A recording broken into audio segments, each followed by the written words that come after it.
BBC Urdu کے programme سیربین میں خوش آمدید۔ ہمارے لندن اسٹوڈیو سے میں ہوں شفیع نقی جامعی۔ پاکستان میں ڈاکٹروں اور سائنسدانوں کی مشترکہ کوششوں سے تیار کردہ جلد، درآمد کی جانے والی جلد سے انتہائی سستی، لیکن عوام تک اس کی رسائی میں مشکلات کیوں؟ پھر ایک پریٹیکسٹ اور دی ادر اس کو کل کیا گیا، کیونکہ ایک مافیا تھا جو بہت بڑے وکیل، بہت بڑی ریسورسفل مافیا تھا۔ پاکستان کے گاؤں دلمیال کے لوگ چاہتے ہیں کہ ان کی پہلی جنگ عظیم کی خدمات کو تسلیم کیا جائے۔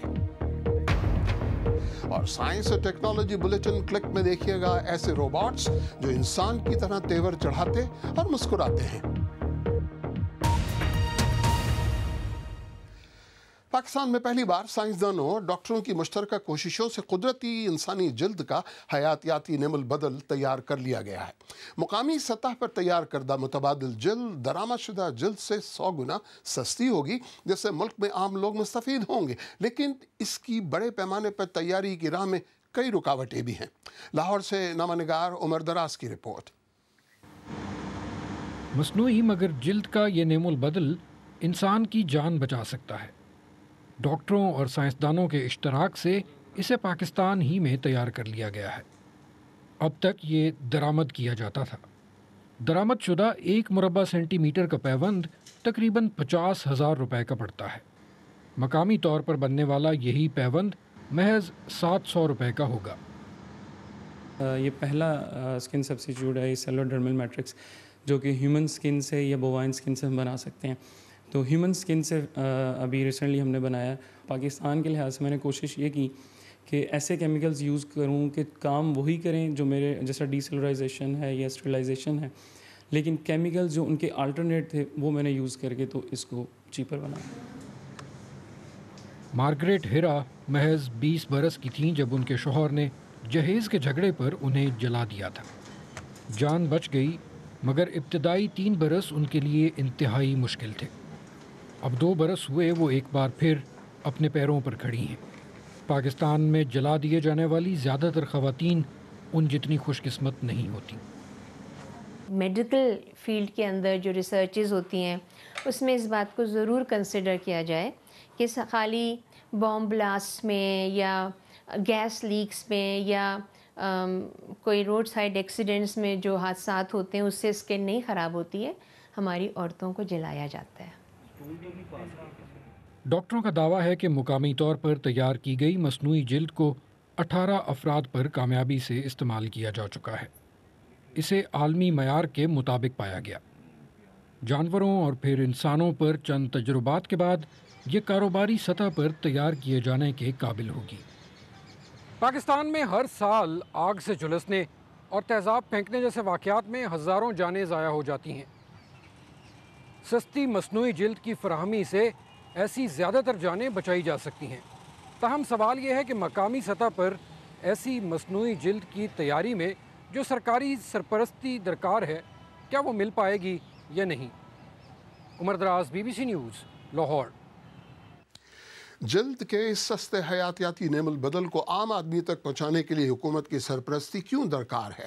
نامہ نگار عمر دراز نے یہی سوال ڈاکٹر جاوید اکرم سے کیا، جو اس جلد کو تیار کرنے کی مشترکہ کوششوں کے روح رواں ہیں۔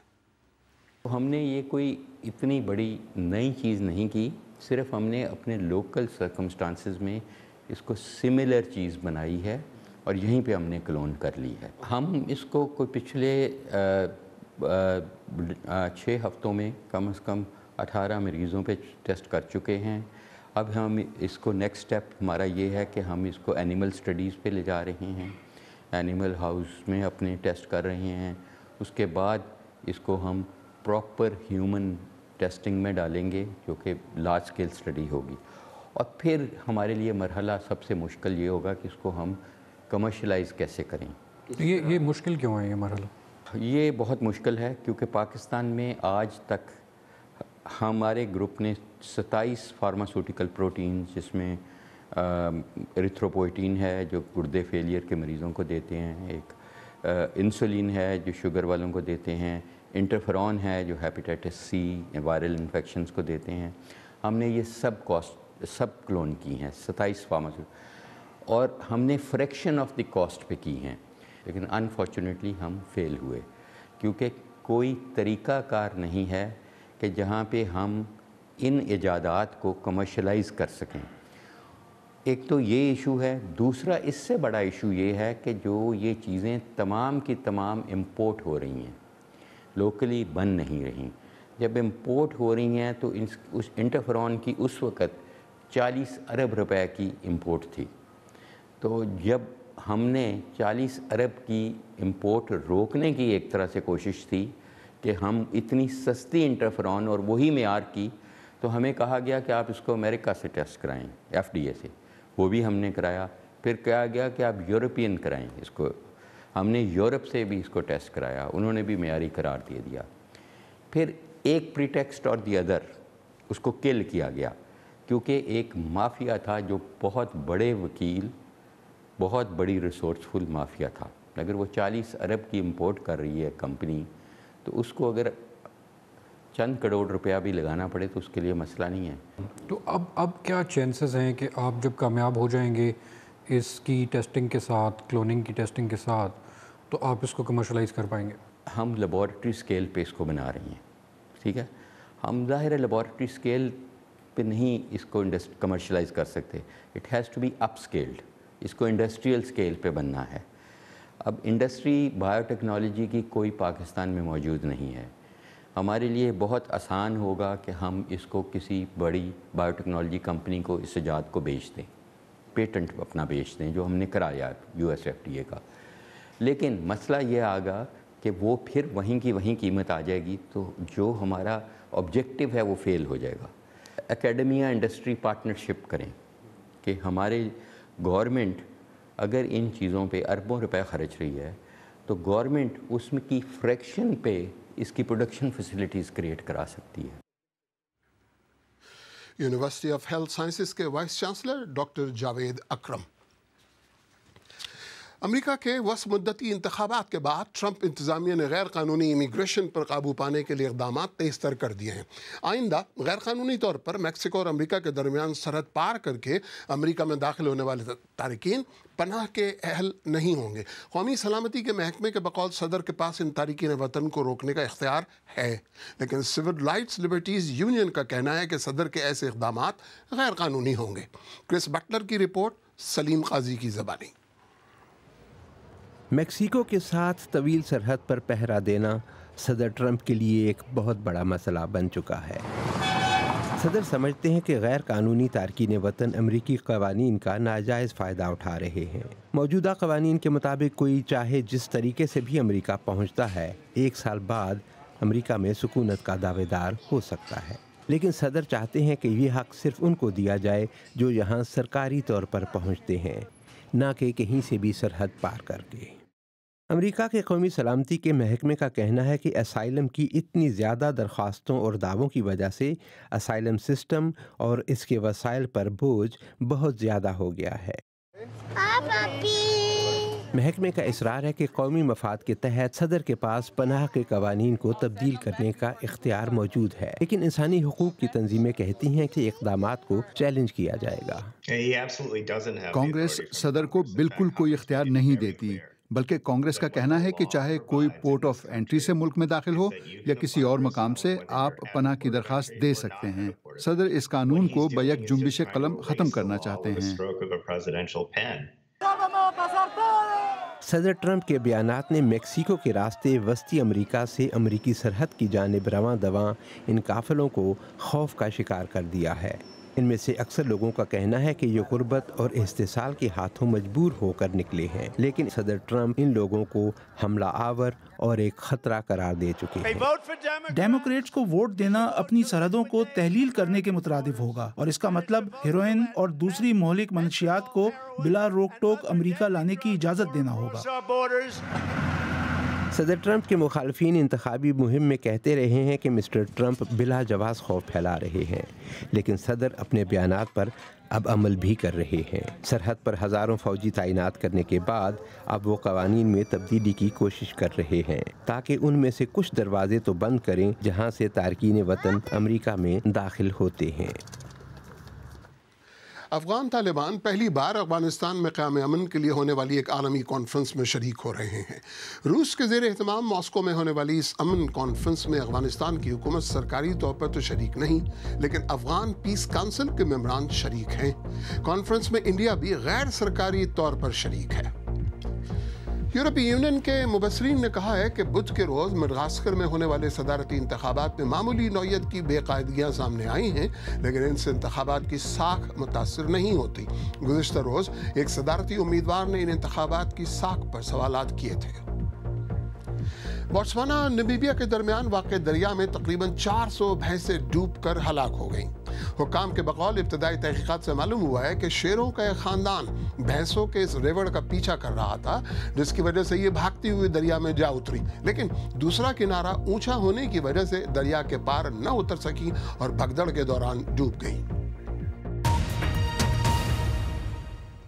آئیے دیکھتے ہیں ہماری ویب سائٹ bbcurdu.com پر قارئین کی ان خبروں میں دلچسپی لے رہے ہیں۔ کراچی پریس کلب کی 60 برس کی تاریخ میں پہلی بار سرکاری ایجنسی کے مسلح افراد کی ریڈ۔ انڈین مورخ نے کہا کہ اگر آپ الہ آباد کا نام مٹائیں گے تو یہ اس شہر کی اصل روح کو مارنے کے برابر ہوگا۔ اور علامہ اقبال کا جرمن خاتون ایما سے تعلق، کیا یہ عشق تھا یا سادگی کی انتہا؟ یہ زیادہ پڑھے جانے والے موضوعات میں شامل ہیں۔ آپ بی بی سی اردو کا پروگرام سیربین دیکھ رہے ہیں۔ پروگرام میں کچھ دیر کے بعد آپ کو لے چلیں گے پنجاب کے گاؤں دلمیال، جہاں کے لوگوں کا پہلی جنگ عظیم سے قریبی تعلق ہے، اور ملیے گا ایک 15 برس کے لڑکے سے جس نے ڈرون کی ریس جیتی ہے۔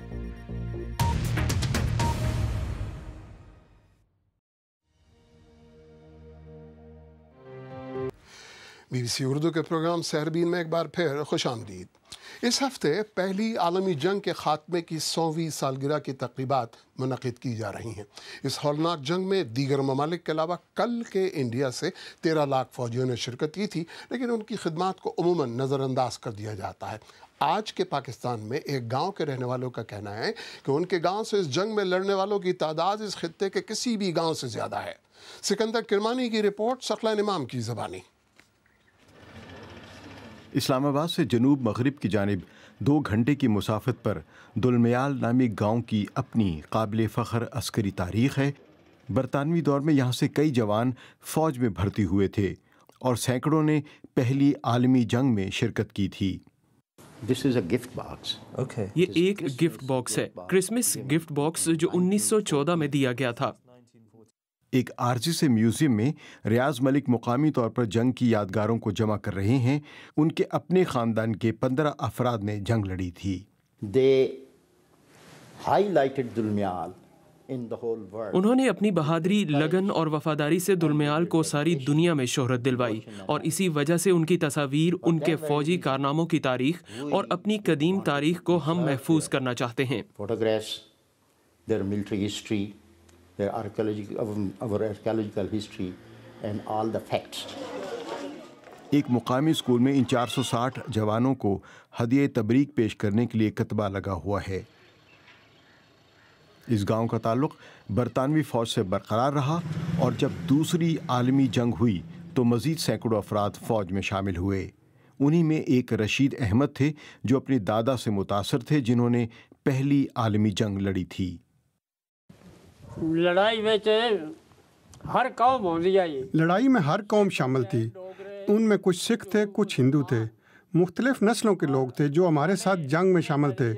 ہم نے اس وقت سوچا کہ اگر ہم نے کمزوری دکھائی تو ہم اپنے بزرگوں کی بہادری سے دغا کریں گے۔ اس وقت ہماری کوشش تھی کہ یا تو دشمن کو مار دیں یا مارے جائیں۔ اس وقت تقریباً 74,000 انڈین سپاہی پہلی جنگ عظیم میں لقمہ اجل بنے۔ اب یہاں کے لوگوں کی خواہش ہے کہ ان کی خدمات کو تسلیم کیا جائے۔ وہ گاؤں جس کے باسیوں نے عالمی طاقت کی مدد کی۔ اگر آپ آج کا پروگرام دوبارہ دیکھنا چاہیں تو ہمارے یوٹیوب چینل پر آئیے، پتہ ہے youtube.com/BBC اردو۔ ہم نے اہم سماجی اور سیاسی شخصیات کے BBC اردو کو دیے گئے خصوصی انٹرویوز پر ایک پلے لسٹ بھی تیار کی ہے جو ہمارے یوٹیوب پیج پر موجود ہے۔ ہمارے چینل کو سبسکرائب کرنا مت بھولیے گا۔ کیا آپ نے کبھی سوچا کہ روبوٹس آپ کی مسکراہٹ کا جواب مسکرا کے دیں گے اور اگر آپ نے تیور چڑھائے تو وہ بھی ماتھے پہ بل ڈال لیں گے۔ باری ہے ہفتے وار سائنس اور ٹیکنالوجی بلیٹن کلک کی، آج نصرت جہاں کے ساتھ۔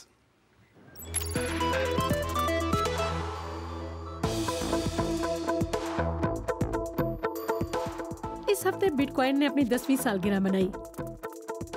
اس کی شروعات فرضی نام سے شائع ہونے والے ایک وائٹ پیپر سے ہوئی، جس میں ورچوئل کرنسی یا طبعی وجود نہ رکھنے والے سکے کا تصور پیش کیا گیا تھا۔ قدر میں زبردست اتار چڑھاؤ کے باوجود یہ ایک مہنگی کرنسی ہے۔ بٹ کوائن بنانے کے عمل کو مائننگ کہتے ہیں۔ اب تو کئی آن لائن منی ایکسچینج اس کی خرید و فروخت عام کرنسی کے بدلے بھی کرتے ہیں۔ ایک نئی ڈیوائس مارکیٹ میں آئی ہے جس کی مدد سے روبوٹس اور انسان کے درمیان رابطہ زیادہ فطری نظر آئے گا۔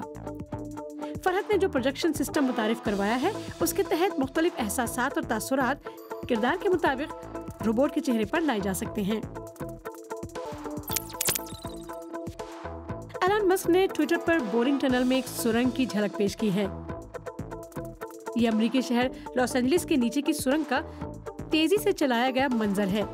ایلن زیر زمین پبلک ٹرانسپورٹیشن کی رفتار تیز کرنے کے منصوبے پر کام کر رہے ہیں۔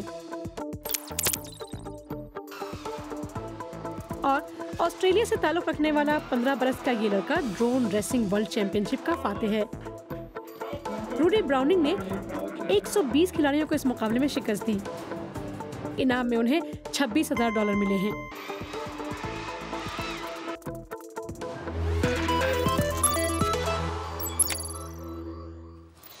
آخر میں آپ کو یاد دلاتے چلیں، پاکستان میں تیار کی جانے والی مصنوعی جلد آج سیربین کا بڑا موضوع تھا۔ پاکستان میں پہلی بار سائنسدانوں اور ڈاکٹروں کی مشترکہ کوششوں سے قدرتی انسانی جلد کا حیاتیاتی نعم البدل تیار کر لیا گیا ہے۔ اگر آپ چاہیں تو مجھ سے اور ہماری ٹیم کے دیگر ساتھیوں سے ٹویٹر پہ بھی رابطہ کر سکتے ہیں۔ میرا ٹویٹر ہینڈل ہے @شفیع_نقی_جامعی۔ اس کے ساتھ ہی سیربین اختتام کو پہنچا، لیکن پروگرام میں پیش ہونے والے موضوعات پر اگر آپ اپنے خیالات کا اظہار کرنا چاہیں تو فیس بک پر ہمارا صفحہ بھی حاضر ہے۔ آپ ہمارے ٹویٹر ہینڈل BBC اردو کے ذریعے بھی ہم سے رابطہ کر سکتے ہیں۔ مجھے پوری ٹیم سمیت اجازت دیجیے، خدا حافظ۔